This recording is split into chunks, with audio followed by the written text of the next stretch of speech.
Hello guys, ख़बर ये है कि मलाइशियन एंटी करप्शन कमीशन ने मलाइशिया के अंदर दो अपने सीनियर मिलिट्री ऑफिशियल, जिसमें एक चीफ़ ऑफ आर्मी स्टाफ और एक चीफ़ ऑफ डिफेंस, उनके घर पे रेड की। रेड करने के बाद वहाँ से कुछ पैसा, मतलब डॉलर्स, अमेरिकी डॉलर्स, और वो बरामद किए।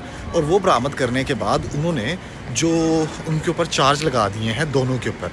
जो Malaysian chief of army staff है उनका नाम है मोहम्मद हाफिजुद्दीन, और जो उनके चीफ़ ऑफ डिफेंस स्टाफ हैं उनका नाम है मोहम्मद निज़ाम जाफ़र। खैर, उन्होंने इन दोनों पे चार्जेस लगा दिए हैं और करप्शन चार्जेस लगा के उनके अगेंस्ट केस स्टार्ट हो गया है। वो अलग बात है कि उन्होंने कहा कि हम डिफेंड करेंगे। अब आप किसी भी एक, वो कहते हैं ना, रूल ऑफ लॉ देखें।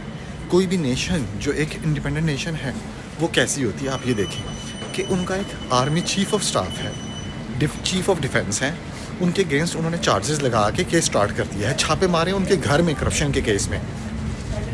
आप जितने भी थर्ड वर्ल्ड कंट्रीज़ देखें, चाहे वो अफ्रीका के कंट्रीज़ हों, चाहे वो एशिया की कंट्रीज़ हों, वहाँ पर आप उनके जो आर्मी चीफ़ हैं उनके अगेंस्ट बात भी नहीं कर सकते। अगर आपने बात भी की तो आपको या तो ट्रेटर है, आपको उठा लिया जाता है, या आपके अगेंस्ट मार्शल लॉ लग जाता है। तो इस तरह की बातें हो जाती हैं मुल्क के अंदर।